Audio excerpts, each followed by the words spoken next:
The mind is everything. What you think, you become. Buddha Dhammapad. And yet, almost no one teaches us what to do when the mind becomes a place where rest is no longer possible. Sometimes it isn't sadness. It isn't a big, visible problem. It's just that constant movement inside, as if your thoughts were walking in circles, replaying scenes, inventing futures, reconstructing the past, searching for a sense of safety that never arrives. You lie down and the body is tired, but the mind stays awake, and the more you try to calm it, the faster it races. Buddhism offers a gentle and profound understanding. You don't need to fight your thoughts, you need to stop feeding them. Like muddy water that clears when you stop stirring it. The mind returns to clarity when it rests in the present. That is why Zen stories exist, not to entertain, but to open a silent space, so the heart can breathe, so thought can loosen its obsession with control. Tonight, we will enter that silence together. 4 ancient Buddhist stories, a strawberry at the edge of the abyss, an old man who answers, maybe, a ring that whispers, this too shall pass, a bowl of water that clears itself, told to stop overthinking and allow sleep to arrive the way the moon does, without effort, without struggle, without hurry. 4 Buddhist stories to stop thinking too much, to fall asleep together with Zen stories and Buddhist wisdom. I learned very late that life is not lost all at once, but little by little, in almost invisible silences. In moments the body passes through, but the mind never inhabits. For a long time, I lived convinced that what mattered was somewhere else, in something that had already happened, or something that had not yet arrived. I looked backward with guilt, forward with fear, and almost never looked at where I was standing. The past is gone. No matter how many times I replay it in my head, the future has not arrived. No matter how much I anticipate it. This truth is simple, almost obvious, but it hurts when it is finally understood. The only thing that is real is this moment. Everything else is memory or projection. Worry has a dangerous ability. It pulls attention out of the now. When the mind leaves, life continues, but without witnesses. You walk without feeling the ground, eat without tasting, listen without hearing. Existence becomes automatic, as if someone else were living it for me. It's not that time is lacking. What's lacking is presence. When the mind is not here, life slips away without making a sound. There is an ancient story that always returns when the mind scatters too much. A man was walking through the forest when suddenly a wild beast began to chase him. He ran without thinking, driven by fear, until the path ended abruptly at the edge of a cliff. He had no choice. He fell into the void, but at the last moment managed to grab a vine hanging from the rock. Above him, the beast waited, teeth bared. Below him, the abyss opened deep and dark. As he hung between life and death, 2 mice appeared and began to slowly gnaw at the vine. Each bite a reminder of how fragile his situation was. There was no escape, no control, no guarantees. Everything seemed lost. And then, right in front of his eyes, growing from the cliff wall, he saw a ripe, red, perfect strawberry. Instead of closing his eyes in terror or screaming in despair, he released one hand, picked the strawberry, and brought it to his mouth. As he tasted it, he whispered, "How sweet." Nothing about his situation changed. The beast was still above. The void was still below. The mice were still chewing the vine. The danger was real and did not disappear. But something essential happened in that instant. The man stopped living exclusively in fear. He returned to the present. He chose not to let the threat of the future steal the only moment he truly had. The strawberry did not save him, but it gave him something deeper, the ability to be alive here and now.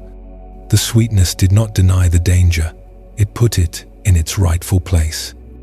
Even in an imperfect situation, even at the edge of the abyss, life was still offering experience, still offering reality. Each time this story appears, an uncomfortable question arises. How many times does the mind live hanging from an imaginary rope, worried about what might happen, trapped by what already happened, while right in front of its eyes there is something alive that it cannot see? Worry promises protection, but in reality, it steals presence. It makes us believe we cannot live until everything is resolved, until fear disappears, until the future is safe. But life does not wait. The present does not stop until the mind is calm. Every second lost to anxiety is a second of life that never returns.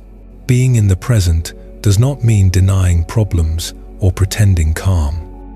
It means not abandoning the only place where life happens. Fear lives in the future. Guilt lives in the past. Here, in this instant, most threats do not exist. Here there is breath. Here there is a body. Here there is awareness. When attention returns, something loosens inside, not because the world has changed, but because we stop fighting scenarios that are not happening now. The man on the cliff did not control his destiny. He simply chose not to miss the moment. And in that simple gesture, there is a profound teaching. Life is not measured by the absence of danger, but by the presence of awareness. Worry pulls attention out of the now and throws it into a time that cannot be touched. And while the mind travels, life passes unnoticed. We lose the taste of simple things, the natural rhythm of breathing, the clarity that appears only when we are here. The present does not demand complete answers or final solutions. It only asks for presence. And when presence arrives, fear loses its power, not because it disappears, but because it stops being the center. Living here is not a heroic act, it is an honest one. It is recognizing that this moment, with everything it has and everything it lacks, is enough to be alive. The mind will keep trying to leave, to anticipate, analyze, and control, but it is not mandatory to follow it. There is always the possibility of returning to the body, to the breath, to what is happening right now.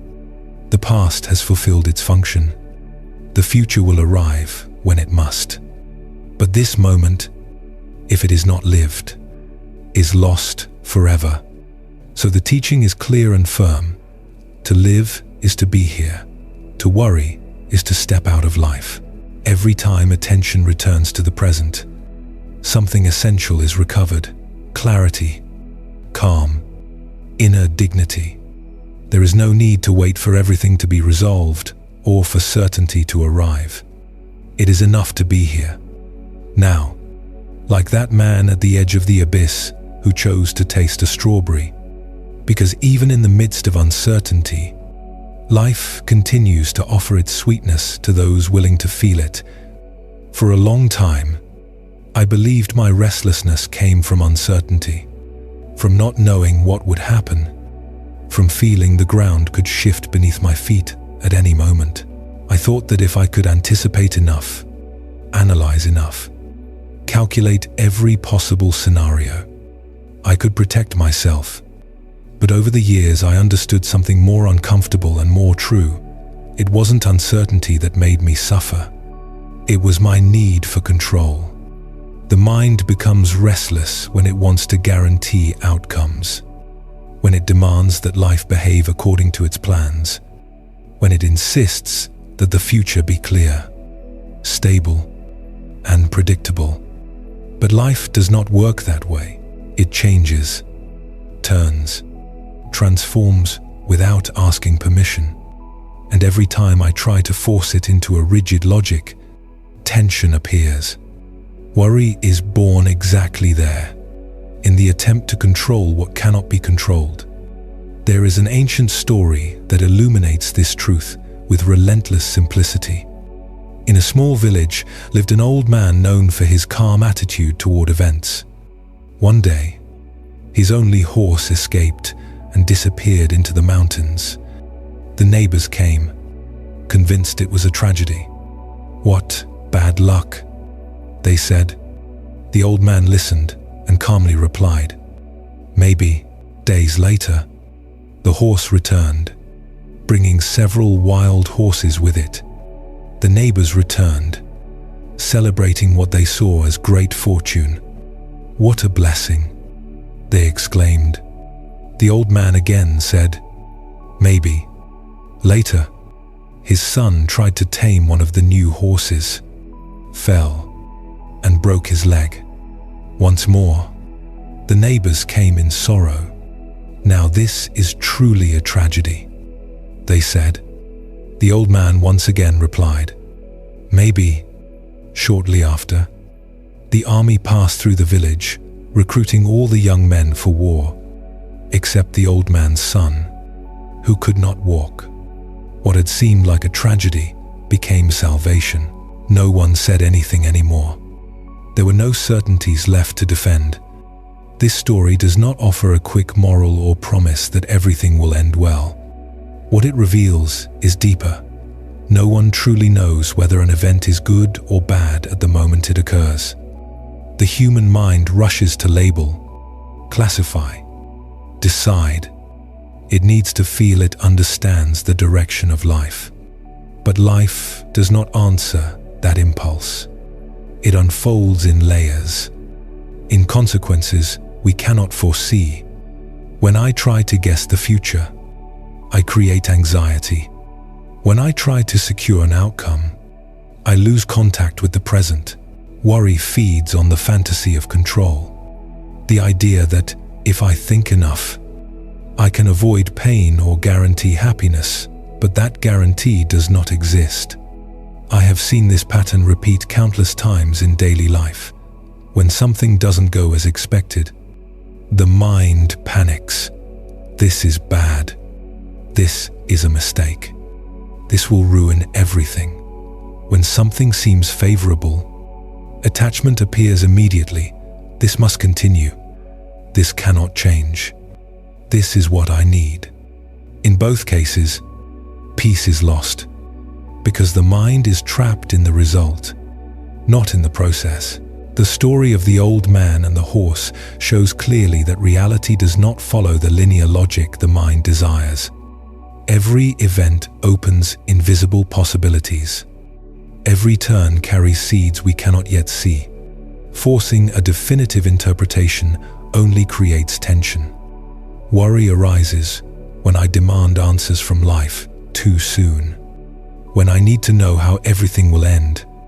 When I cannot tolerate, I don't know. But I don't know is the natural condition of being alive.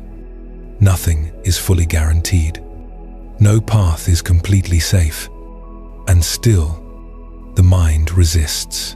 It wants certainty. It wants control. It wants to dominate the flow of events. And when it fails to do so, it becomes restless, speeds up, and grows exhausted. Peace does not disappear because life is chaotic, but because I try to impose an order that does not belong to it. Over time, I learned that there is an essential difference between acting responsibly and living obsessed with outcomes. I can make decisions, do the best I can, and respond with integrity in each situation. That part is in my hands, but the final result is not. And when I confuse these two things, anxiety takes hold. When I accept that I can only respond through my attitude, something loosens inside. The story of the old man does not teach passivity. It teaches humility before the complexity of life. It teaches us not to rush to judgment and not to cling to a fixed narrative. I have noticed that much of mental suffering comes from this urgency to define everything we want to know, if we are winning or losing, if we are on the right path, if what is happening is a blessing or a mistake. But life does not reveal itself in a single chapter. It reveals itself in movement. When I stop demanding immediate explanations, when I stop fighting its changing nature, worry loses strength, not because everything becomes clear, but because I no longer need it to be. Accepting the flow does not mean resignation or giving up action. It means letting go of the illusion of absolute control, walking without demanding guarantees, recognizing that there is a broader intelligence that does not always align with my plans. The old man did not know what would come next after each event. He did not pretend to have wisdom. He simply did not cling to premature conclusions. That seemingly simple attitude contains a deep freedom, the freedom of not being trapped by fear of the future. Today, I understand that worry is an attempt to negotiate with uncertainty, a useless but understandable attempt. The mind wants to protect itself, to avoid pain, to ensure that everything turns out well. But when it clings too tightly, it ends up creating the very suffering it seeks to avoid. The story of the horse does not eliminate uncertainty, but it changes our relationship with it, showing that peace does not come from knowing what will happen, but from accepting that we do not know.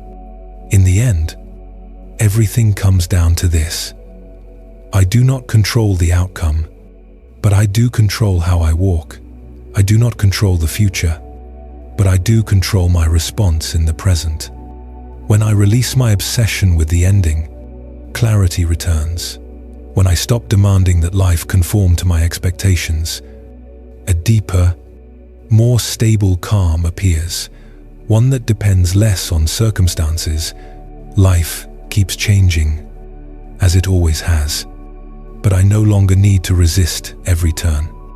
And in that space, where control relaxes and acceptance settles, worry has nowhere to stand. For many years, I believed that what I felt inside defined reality if fear appeared. I assumed something terrible was happening or about to happen. If sadness enveloped me, I believed I had entered a tunnel with no exit. If anxiety settled in my chest, I took it as definitive proof that my life was out of control. I did not question those emotions. I treated them as true, solid, permanent. With time, I understood something essential. It was not pain that trapped me, but the belief that the pain would never end. The mind has an extraordinary ability to exaggerate what it feels when an emotion arises.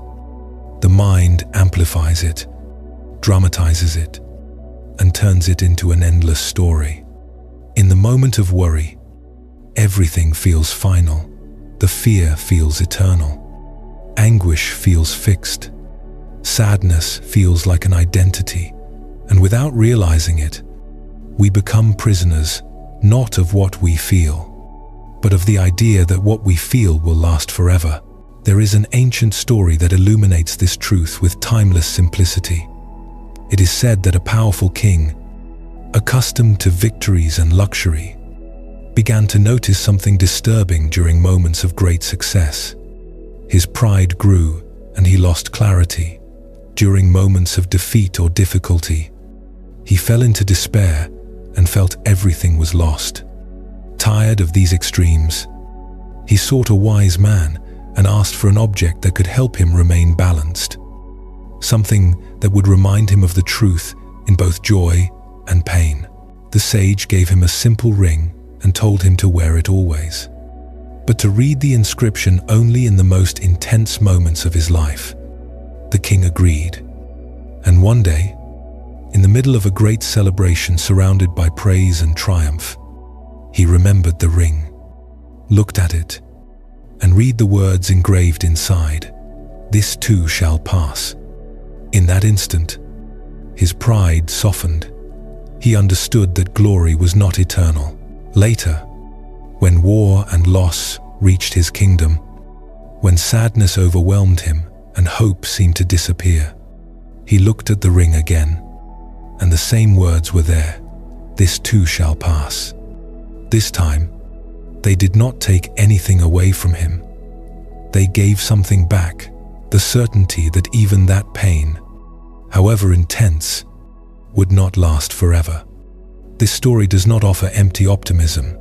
It does not say everything will be fine or that suffering does not matter. It reveals something deeper. No experience is permanent. Neither the greatest joy nor the deepest pain lasts forever.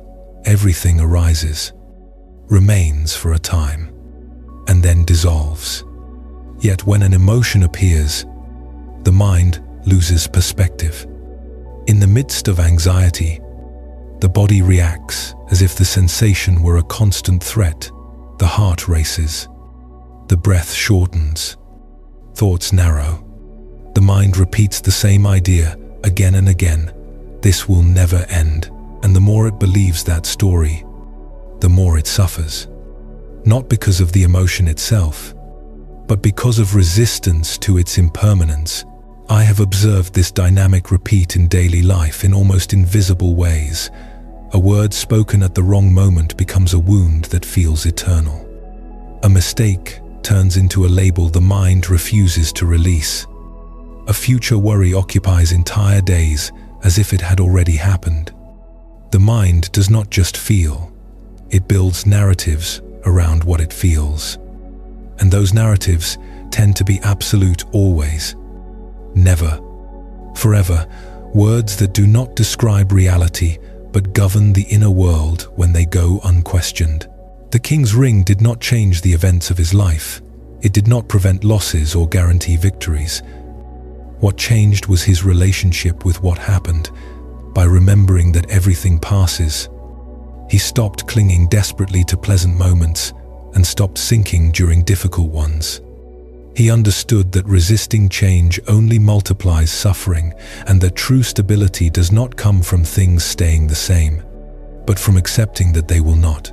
When I look honestly at my own experience, I see how many times I have treated a passing emotion as if it were a final sentence.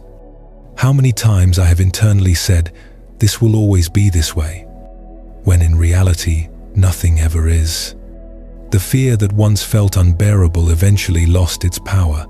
The sadness that seemed bottomless transformed. Even the most intense worries, those that once occupied my entire mind, are now barely faint memories. They did not disappear because I fought them, but because they followed their natural course, like clouds crossing the sky. This image always returns to me when the mind becomes agitated. Emotions are like clouds. Some are light and pass quickly. Others are dense and dark and seem to cover the entire horizon. But none of them are the sky. The sky remains vast, intact, silent. When I confuse the cloud with the sky, I believe everything is lost. When I remember, it is only a cloud. Something relaxes. I do not need to push it away or run from it. I can watch it pass. Worry loses strength when its transient nature is recognized, not because it disappears immediately, but because it is no longer taken as an absolute truth. When an emotion arises, I can feel it fully without adding the weight of eternity, allowing it to be there without building a story around it. This is a deep freedom, not the freedom of not feeling, but the freedom of not being trapped by what is felt. The mind fears impermanence because it seeks safety in what is stable. Yet the paradox is that nothing in the world of form is truly stable. Accepting this does not create despair. It creates lightness. When I stop demanding that life be fixed, I begin to move with it. The king's ring did not promise constant happiness or the absence of pain. It reminded of something more honest. Everything changes. And within that constant change, there is room to breathe. Today, when an intense emotion appears, I no longer rush to interpret it as destiny. I observe it, feel it in the body, listen to what it awakens, and gently remember that it will not be eternal. I do not need to convince myself or force myself to be okay. I only need to remember this simple truth: what arises also passes.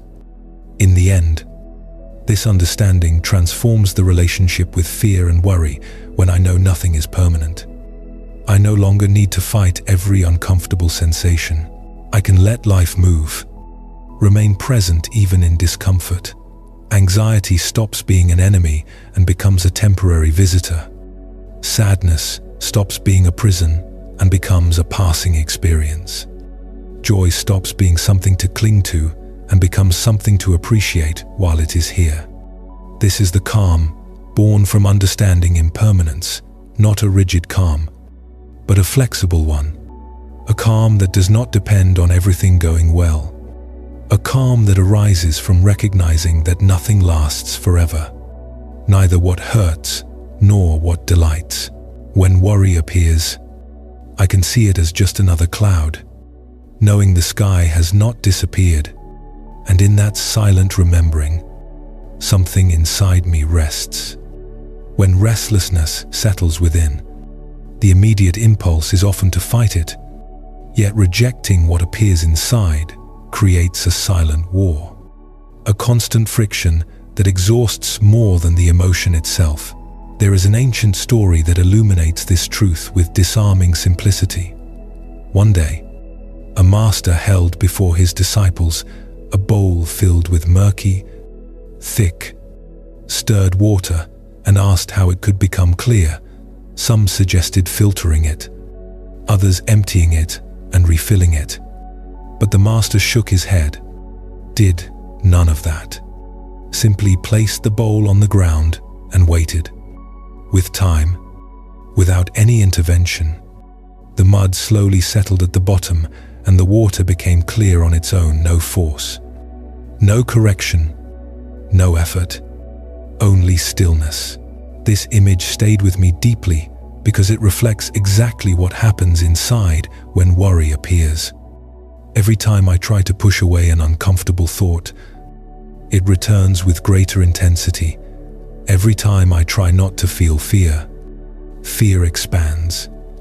Every time I run from anxiety, I end up exhausted. The mind, when agitated, becomes more clouded when forced. It resists, but when it is allowed to be, something begins to settle on its own. Clarity does not arise from constant intervention, but from stopping the interference. I have seen this pattern repeat again and again in daily life. When an uncomfortable emotion appears, the immediate reaction is often distraction, justification, endless analysis, or trying to think of something else. And although that seems like a temporary solution, it ultimately only buries what is being felt. What is repressed does not disappear, it accumulates, waits, and sooner or later emerges with greater force. The mental exhaustion so many people feel does not come only from worry, but from the constant effort to escape it. Running from oneself is a race with no finish line. The story of the bowl of murky water reveals something the mind does not easily accept. Not everything needs to be fixed. Not every emotion is a problem to solve. Some sensations only ask to be seen. When I stop fighting what I feel, when I stop labeling it as an enemy, the body begins to relax. Tension decreases, not because the emotion disappears immediately, but because resistance is gone, and without resistance, the emotion loses its fuel. In my own experience, change began when I stopped asking how to eliminate anxiety and began to observe it, noticing how it showed up physically, the knot in the stomach, the pressure in the chest, the racing thoughts, and instead of pushing it away, I stayed. I did not feed it with stories. I did not reject it. I simply watched it, and in doing so, something unexpected happened. The intensity began to diminish. Not suddenly or magically, but naturally, like mud settling at the bottom when water is no longer stirred. Resistance is a subtle form of fear. To resist an emotion is to tell it it should not be there. And when something inside receives that message, it grows louder. Avoidance works in a similar way. Avoiding feeling may seem smart, but it comes at a high cost. The deep fatigue, the sense of always being tired, even without physical effort, often comes from running from oneself. The body cannot rest when the mind is always escaping. Stillness, on the other hand, is not passivity or resignation. It is presence, allowing experience to occur without adding conflict. The bowl did not need to be emptied or corrected. It only needed time and stillness. And the mind works the same way when it is not pushed or forced. It returns to its natural clarity. Worry, observed without judgment, transforms, not because it is fixed, but because it no longer has anything to fight against. I have learned that it is not necessary to understand every emotion in order to let it go, nor is it necessary to change it. Sincere observation is enough. Watching without intervening is a quiet act of courage, requiring trust that the mind, when not manipulated, knows how to find its balance. Inner struggle is born from distrust, from the belief that if I do not do something immediately, everything will fall apart. Yet the story of the murky water shows the opposite. Calm emerges when I stop compulsively intervening. In modern life, this principle is especially relevant, as the fast pace, constant demands, and pressure to always be okay reinforce the idea that feeling discomfort is failure, that anxiety must be eliminated, fear overcome, sadness corrected, but that demand only creates more tension. True clarity does not come from meeting internal expectations, but from accepting experience as it is. When I stop trying to fix worry, I discover it is not as solid as it seemed. It moves, it changes, sometimes intensifying. Sometimes dissolving it is not a fixed block, but a process. And every process, when not interrupted, finds its own ending. Observation opens a space, and in that space, the emotion expresses itself and then leaves. Fatigue lessens when I stop running. The mind rests when it stops fighting, and the body relaxes when it no longer has to defend itself from what it feels. This is not about becoming indifferent, but about becoming available to feel without immediately reacting, available to let experience complete itself. Today I know I do not need to correct every uneasiness that appears or analyze it to exhaustion or force a solution.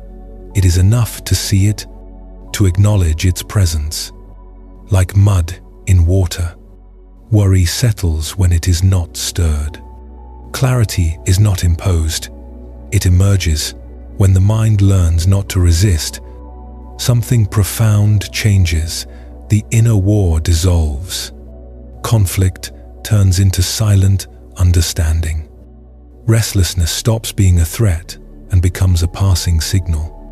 And calm no longer depends on everything being fine outside, but arises from the capacity to be with what is. This is the peace that is born when I stop fighting, not a rigid peace, but a living one, not a perfect peace, but an honest one.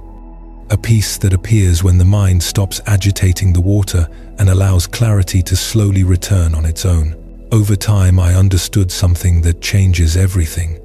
Peace is not a destination reached after fixing life, not a reward for suffering enough or understanding everything. It is not hidden in the future or dependent on problems disappearing. It has always been here, silent, available, waiting. All it needed was for me to stop running, stop fighting, stop searching for it outside. It was enough to pause, enough to remember. When I stop searching, I find. When I stop resisting, I rest. When I stop controlling, I trust. Calm does not appear because everything is fine, but because I stop demanding that everything be fine. And in that simple gesture, something deep settles, not a perfect calm, but a real one. Not a rigid calm, but a living calm. Today I know peace is not something I have to build or earn. It is something I recognize when I stop getting lost in the mind. It is in the breath happening now, in the body holding this moment, in the clarity that appears when I do not add conflict to what is. Restlessness may return, because the mind is human, but it no longer rules. Calm, on the other hand, has always been waiting. It only needed me to stop and remember it.